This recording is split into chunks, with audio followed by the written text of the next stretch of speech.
Gentlemen, we will now proceed to the security session. Once again, the ground will stand. You will have 4 minutes to respond to each question. There are critical issues nationally, but Rivers State has special reason to be worried, as there were major breakdowns in security in the year following elections in 2003 and 2007. There are credible indicators that tensions and the mobilization of youth groups may be as bad as these previous years. Obviously, there are direct responsibilities for the police and federal security agencies. Yet the role of state governments, communities, and social bodies have long been recognized as critical in giving softer and moral direction to local security. Also, rural communities face different problems compared to urban areas.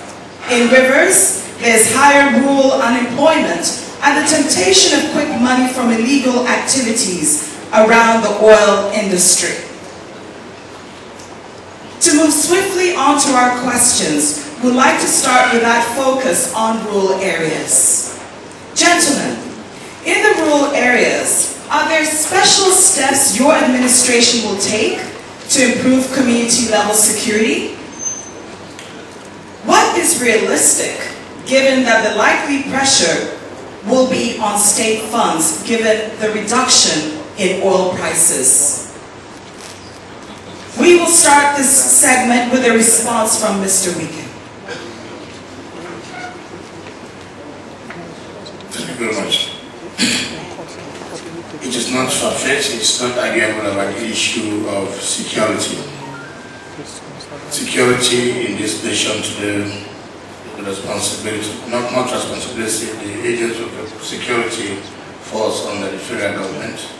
But however, as states, we have a role to keep our environment safe, to keep our environment secure, and in that case, we need to have to partner with security agencies to see how our areas can be safe and well secure.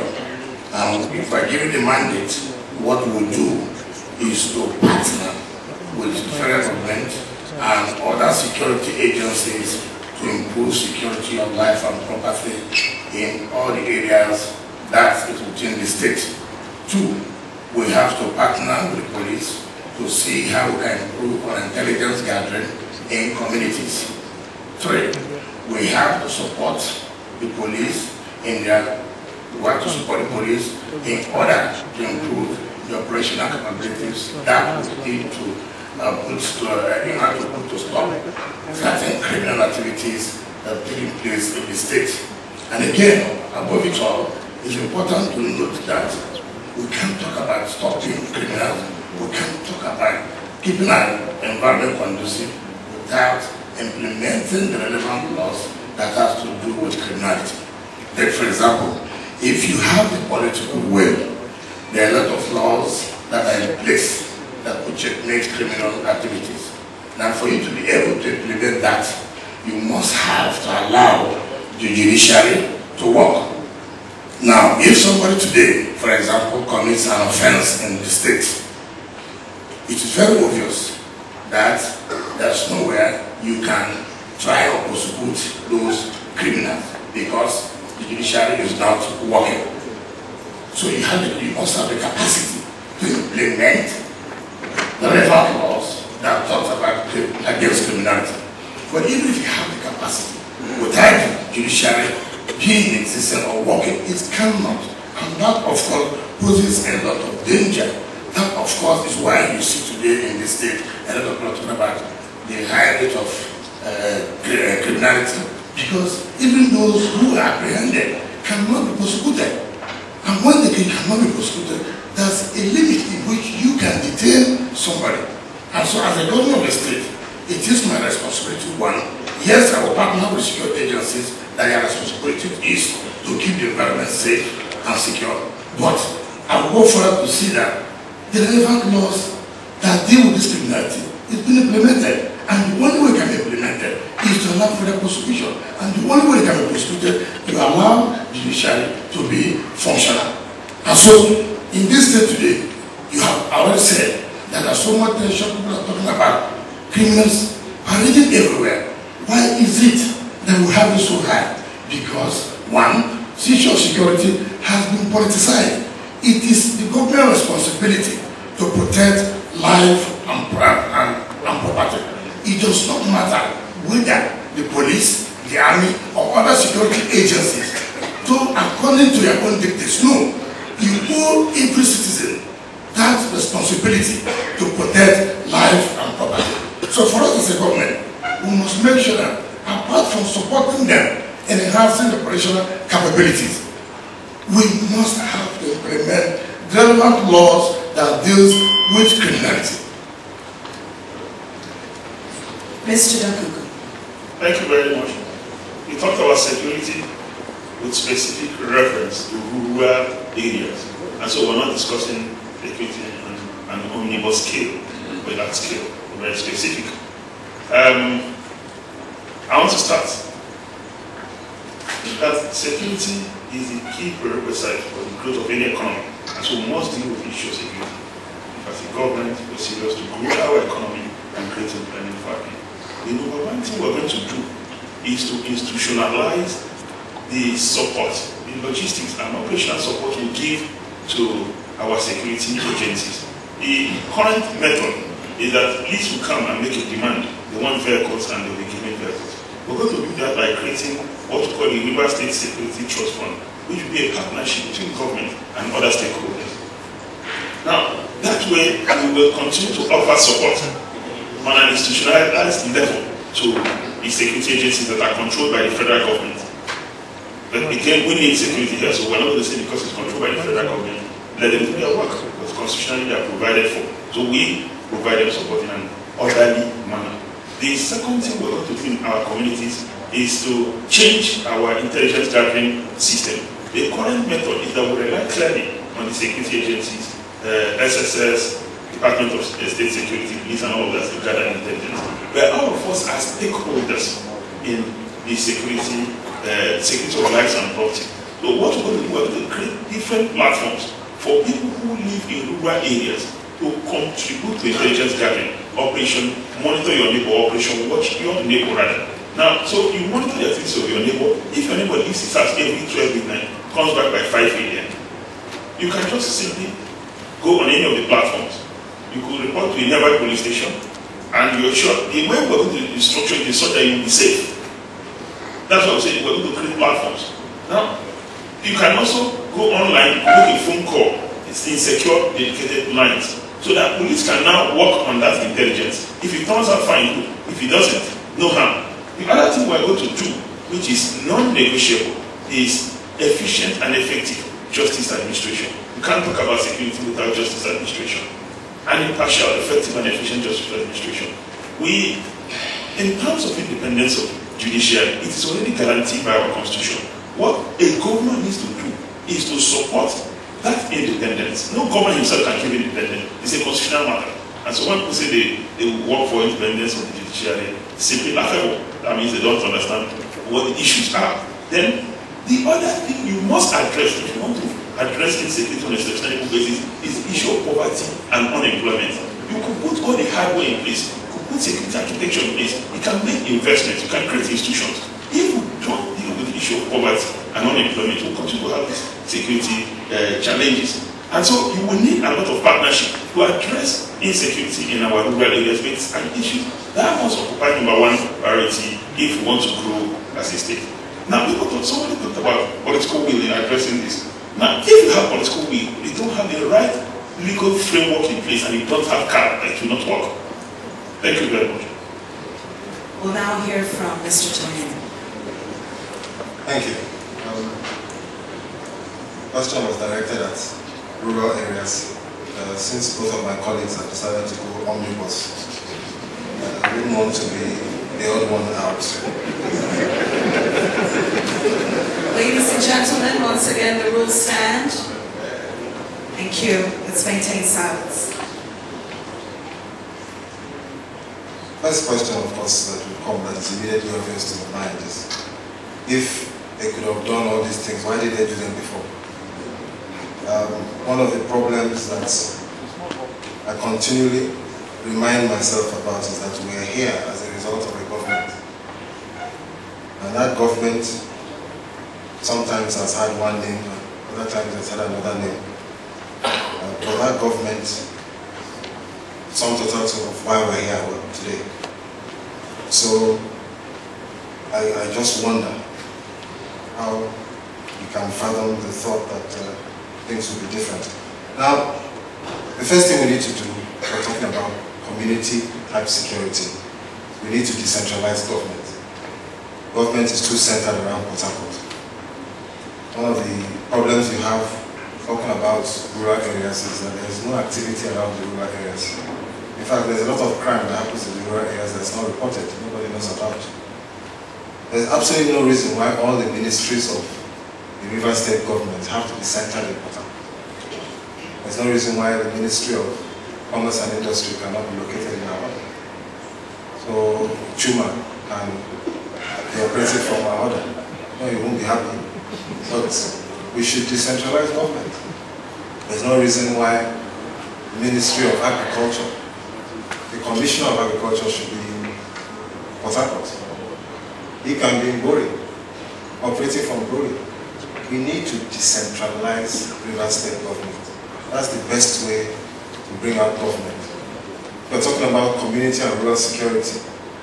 Government is there. Government will be concerned about the people's security. As we're here today now, you dial 112 in River State, you have a free call to an emergency call center. That idea was engendered by myself.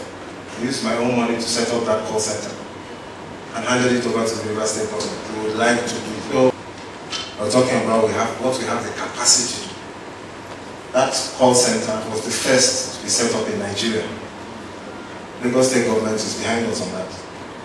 And for that 112 number, anybody anywhere can call and you can get response from the government, from the security agencies.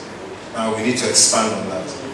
We've heard some talk about Lagos State Security Fund being replicated here.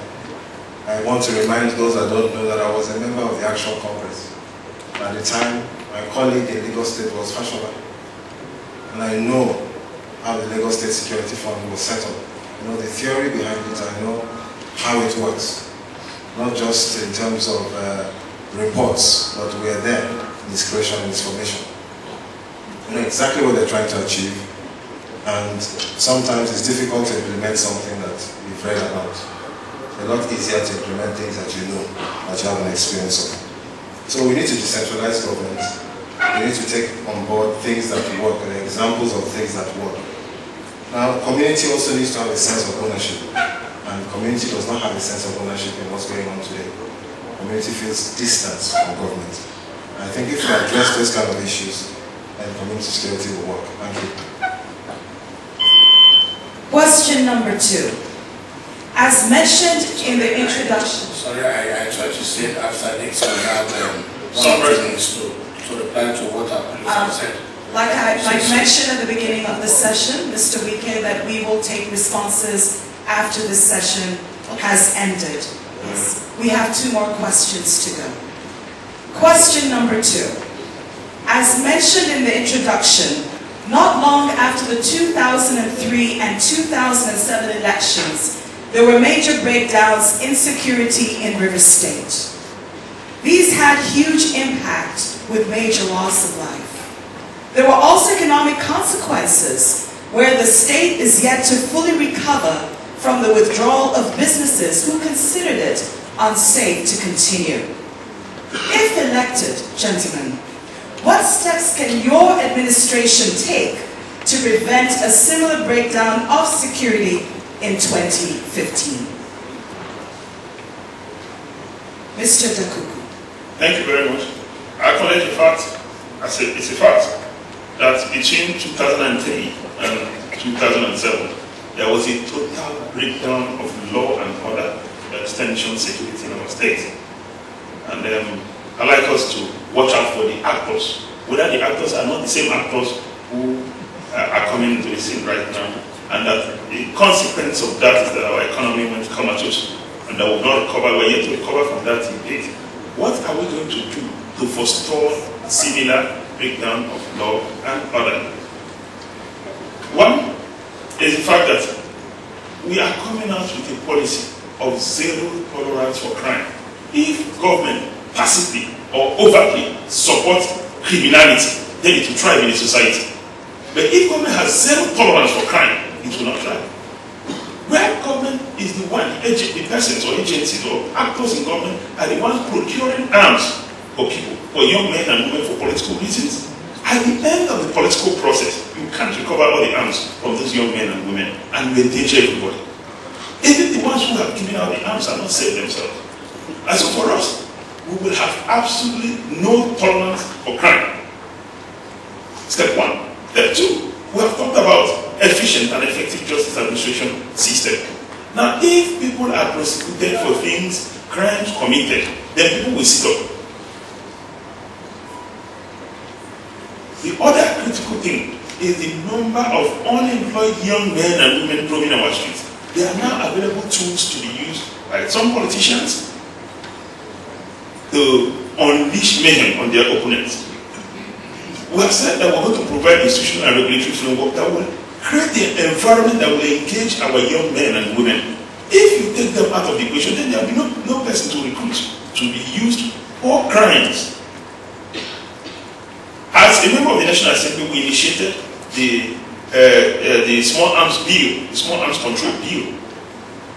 That is not within the purview of the state government, but we work with the federal government to ensure that that bill is implemented to the letter in university. We must take away the arms, the proliferation of arms we have in our system currently. That must be dealt with. And finally, government must work with the communities. These criminals live in communities. Wherever they are, they've got parents, they've got relatives, they've got other people who work with them, who live with them, who need information. Let the community know that they are key stakeholders in the attempt or the design to secure lives and property. If you get them to participate in the process, then they willingly, if you get them to own that process, they willingly give you the support you need in the area of intelligence, in the area of cooperation, in the area of partnership, and I believe that will stem this tide of insecurity, which is mostly orchestrated for political reasons. Thank you very much. Mr. Tane. Listening to my colleague, you think he's a member of the Labour Party. It sounds very peaceful. Sounds like has absolutely nothing to do with violence. That is badge that I think the Labour Party wears proudly. Not sure any other party can claim to that right now. We signed a peace accord, as you know. Peace accord we signed, and not only we didn't only take personal responsibility for our actions, personal responsibility for actions of our party members. It was signed in the presence of the international community. And unfortunately, soon after that, had breakdown of law and order. We all know that politics in Rivers State is associated with violence. Not too sure about the years you made mention of, madam, but 2007 did not qualify. And 2007 was one of the most peaceful elections we've had. The results were written in Government House. And there was no violence on the streets of Rivers State. I think we recorded, unfortunately, one death in Andoni, the whole of the state, which is unusual for Rivers State. That's simply because we had a very big, powerful PDP. We had small Action Congress. We're not into violence, just as we're not into violence now. It's not that we're afraid of violence. Simply because we know that what goes around comes around. And ultimately, he who prosecutes violence ultimately will not sleep. I'm looking forward to this election, and I'm looking forward to seeing whether people can intimidate people. I just want to say that whoever wins better win fair and square, because if you win without fair and square, we won't allow you to sleep. So, unfortunately, there's no consequence for electoral violence. If there's no consequence for electoral violence, then there's no reason why electoral violence will stop. told many members of the international community that if we abhor violence, talk about it, the fact remains that if a politician secures electoral office by violence, we send a message, which is that violence pays. So I just simply think that what we need to do, as leaders, we need to preach non-violence. I'm happy that there's been no incident linked to the Labour Party. We've warned all our members that if any of them are associated with violence, we'll personally pick them and hand them over. We don't want to get involved in that. I think that we must lead by example. For me, the breakdown of law and order in Rivers State leading up to 2007 stopped at that election. And I want to think that in 2015, as much as people talk about violence, the whole world is now watching us. I think there is nothing that frightens evil more than light. As the media, as the international community, as Rivers citizens who are becoming more and more aware, shine the light on Rivers State. Those who are proponents of evil, proponents of darkness, will find that Rivers State ultimately will not be a state or a safe haven for everyone. The people you're dealing with are not afraid. So violence is not the solution. You need to win hearts and minds. You need to preach to people, and you need to give your message that appeals to their soul. I think the fact that the candidates have come out today to speak to Rivers people is an indication of a new beginning. And I think if we continue in that thread, continue in that trend, we'll be able to find ourselves in a better Rivers State where all of us joining hands together can move Rivers State forward. We'll take our third response to this question from Mr. Wike. Thank you very much. Where you take it from the rural area, take it from the city, you can see that somebody will say that probably I do not have it to understand education. But the same thing I say, I don't do that. Setting out sugar pressure. But I come to that. It is very clear. Say you would cancel tolerance, right? And just administration. I've said it clearly. Intelligence gathering. What does it entail? What does it mean? Ours is to give support to improve intelligence gathering from security agencies. I'm not a security expert. I'm not. So for those who will claim how they will go about it, maybe they will retire security officers. But for me, is to give security the support to enhance, improve on the intelligence gathering. And that is why today, the war, not just because of the equipment the federal government has purchased, but they have enhanced their security gathering. That's why we are winning the war today against Boko Haram. 2, you should not politicize the issue of security. Here in the state, the issue of security has been politicized. If you see it as your responsibility to protect life and property, you don't need to politicize it. The problem here is, I'm not going to support security agencies because they are not playing according to my own dictates. And once that happens, what will be the consequence? The consequence will be, 1, a lot of times, police will not have the wherewithal to see how they can avert any breakdown of law and order. You talk about justice administration. I'm talking about implementation of the relevant law. How can you implement when you have closed down the judiciary? How can you avert it? You cannot. The only way you can avert it, or one of the ways you can avert it, is that judiciary is functioning. For those who have been arrested for having perpetrated a one crime or the other, they are prosecuted. And the law takes its course. It serves as a lesson to other people. Listen, see what has happened. Therefore, I will not be a party to this. So, whether you're coming from the side of the rural angle or you're coming from the side of the city angle, the only way you can solve this security problem, 1, you partner with the police. 2, you give them support. 3, you have the capacity to implement the relevant laws that are against criminality. And the only way you can implement it, even when you have the capacity, is that judiciary must function. That is the only panacea. It doesn't matter whether you come from the rural, you come from the sea, anywhere you come from. Anywhere you come from. Thank you very much. Ladies and gentlemen, the rules still stand. Jury, no void. Ladies and gentlemen, we need to proceed. This debate is being broadcast live on Channels TV. Gentlemen, here is the third and final question. Over anything directly relating to the oil industry. Despite the limitations of the state government's mandate, illegal refining of oil and outright theft has a huge environmental impact. It also has an obvious security impact for local communities and the state as a whole. Some publications have highlighted the scale of the problem. It is so profitable that groups involved in illegal bunkering and oil theft can very quickly recover if their equipment is seized. Gentlemen, if elected, could your administration play a role in reducing the impact of oil theft and local refining? And if so, how will you go about this? Mr. Tony. Thank you, sir. This is a problem simply because the security agencies and the government have not always been on the same page. When I refer to government now, I'm talking about the state government. There's no doubt that the security agencies, just like the oil companies, are not in the hands of the state government.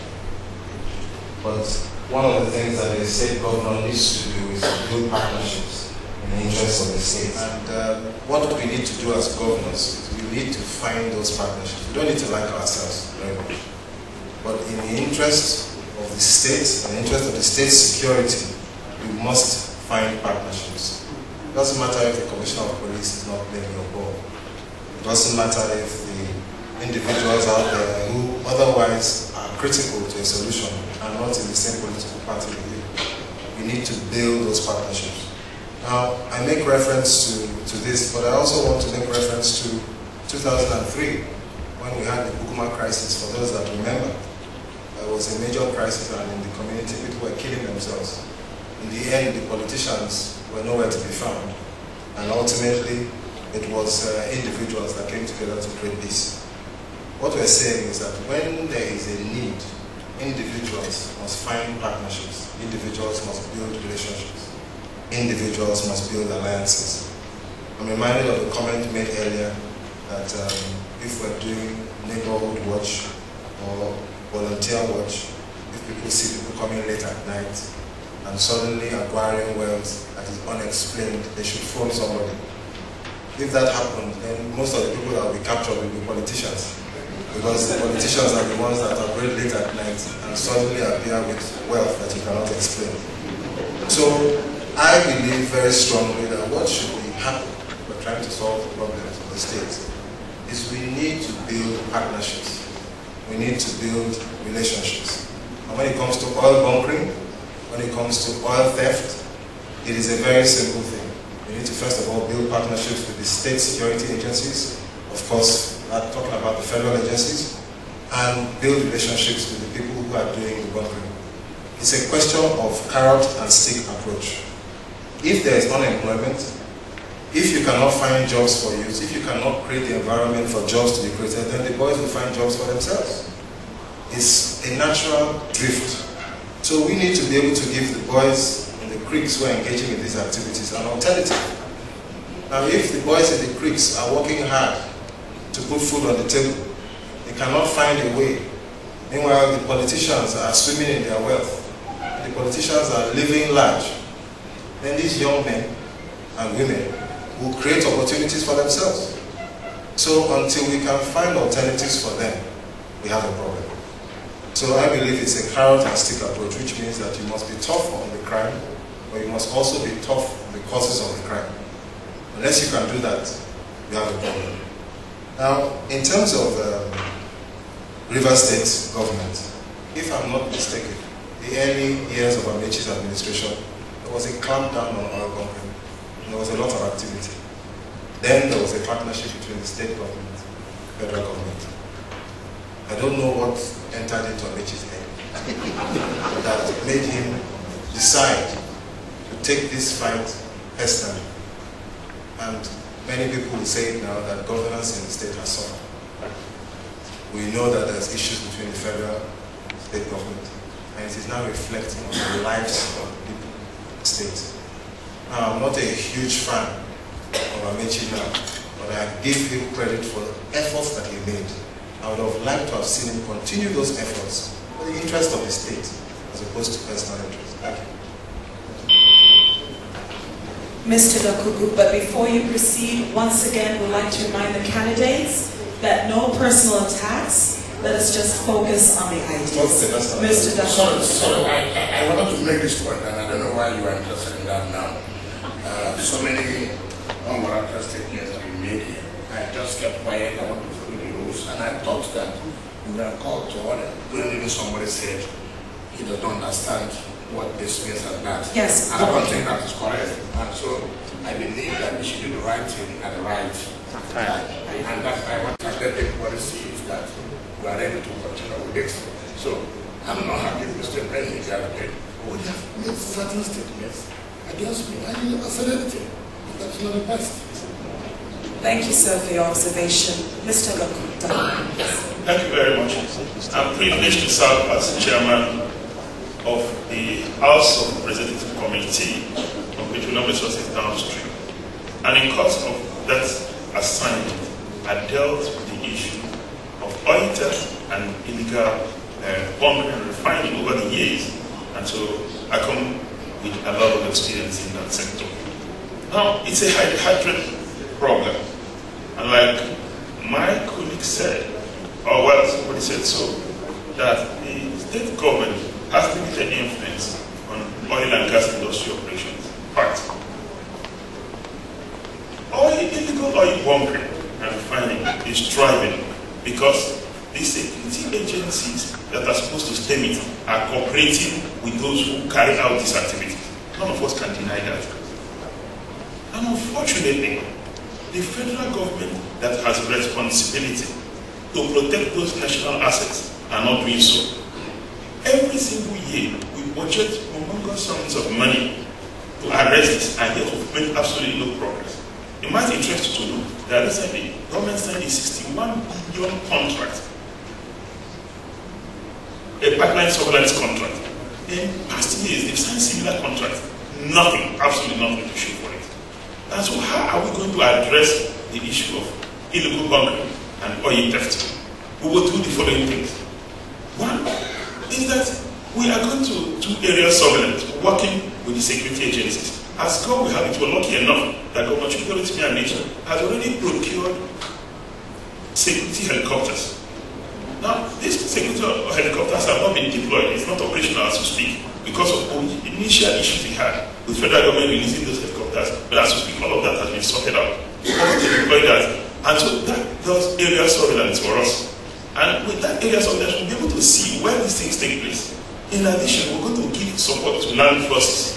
Now, land forces are expected to take up the other operation of arresting those who are involved in illegal bunkering, those who are in illegal refining. But all of these take place in communities, so the communities must be made to be stakeholders.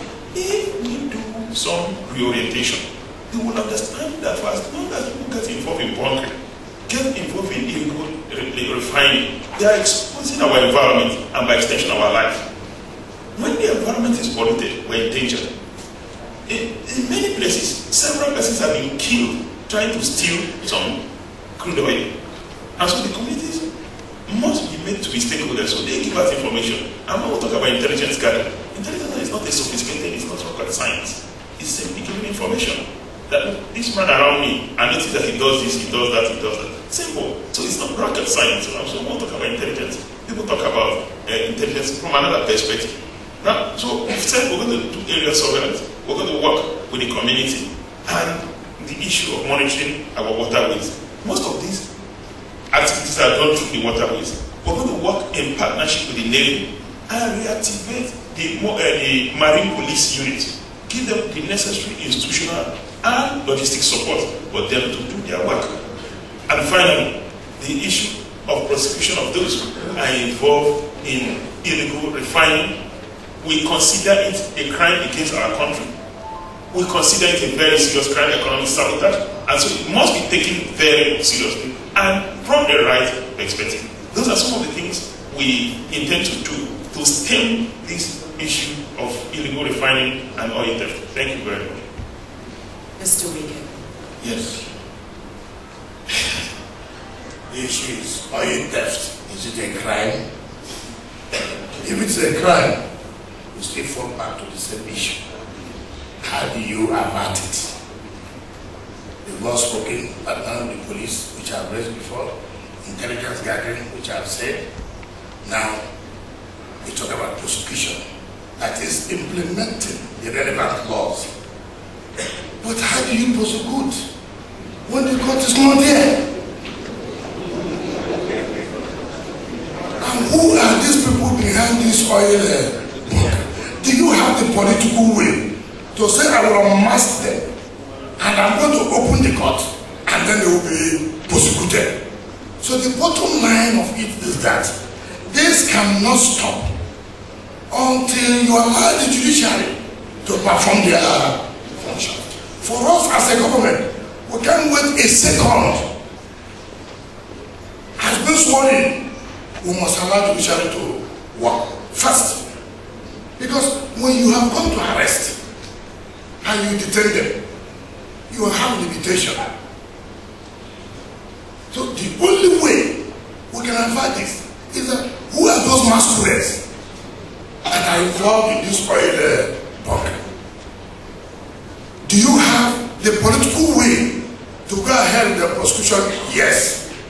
I won't look back. I will encourage their prosecution. 2, is the court available for them to be prosecuted? Yes. In my own time, that is one arm of government. That is one arm of government. In order for us to realize good governance, we are talking about. You can't talk about good governance in a democratic setting without judiciary. It's not possible. So that is the problem we're having today. So give me the mandate, 29th of May, sworn in. The next day, the judiciary is open. And that is certain. So no matter wherever we go from, the bottom line is implementing the relevant laws. In implementing the relevant laws, the arm of government is supposed to adjudicate, and they are available. If they are not available, what are we doing? So everything falls back to all the options I have given for those who say it is rural and for those who say it is a city. Everything. Crime is crime. I will back down police, yes. Intelligence gathering, yes. Implement the relevant laws, yes. But the last one, judiciary must be allowed to operate. Thank you. Gentlemen, you now have an opportunity to respond to each other's submissions. We will now start with Mr. Dankuku, but before you proceed, once again, there will be no personal attacks on any of the candidates here present. We will stick to the ideas presented in this segment. Thank you. Thank you very much. I need to quickly correct an impression. There is a clear difference between you going to Government House for Target, meet Governor Chukwueluti Amici, and seeking for contract. If you're seeking for contract, it's not partnership. And so those who went to seek for contract should say they went to seek for contract. They didn't have any partnership with Governor Chukwueluti Amici, to the best of my knowledge. I served in that cabinet. After the cabinet, I went to the National Assembly in Abuja. There's a clear distinction between those who seek for business and those who are in partnership with government. Thank you very much. Now, the next thing is to talk about community policing. Somebody talked about community policing. I don't know, one of my colleagues talked about community policing. You must have the right legal framework in place for you to do community policing.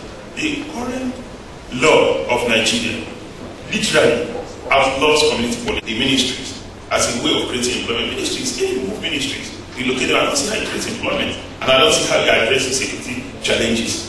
So you can, if you like, you can decentralize ministries in million places, create ministries in every village. I don't see how to solve security problem. Then my brother, personally talked about what I want to. I'm mentioning his name because he said he introduced and funded the emergency line of Rivers State government. I'm happy he acknowledged that Rivers State government is the first to implement an emergency line, and Rivers State government is also he didn't acknowledge the contribution of the Right Honourable Chike Rotimi Amaechi, our most loved governor. I'm happy he acknowledged that we're the first to do that. But it's also wrong to say that he funded it. I have facts that he did not fund it. It was funded 100% by Rivers State government. Now, the other thing is rules, and that's why each time I apply for the rule of law, I don't want to go against all you have set out here for us, the rules for us to obey. I believe my brother that side has agreed all my solutions from the rural and even to the oil gas. So what like all the things I've suggested here, and which he said that I did not understand the question that I'm about rural. Never. Sorry, yes, say so.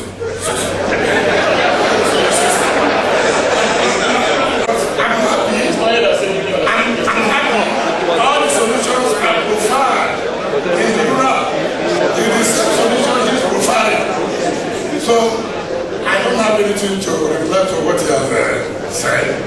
To my brother, I wasn't there when they had an agreement of 4 billion. Ladies and gentlemen,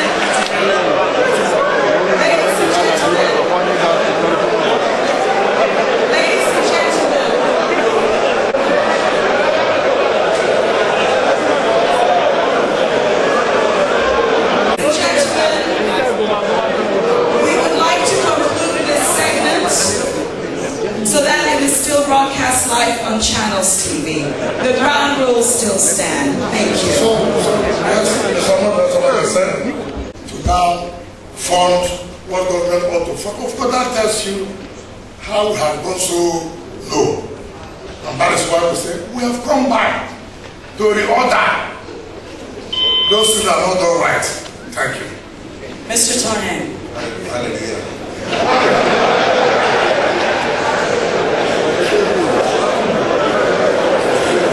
Ladies and gentlemen, you'll have an opportunity to react once we take a break. Thank you. Well, Dakuku has no idea what happened. He wasn't there.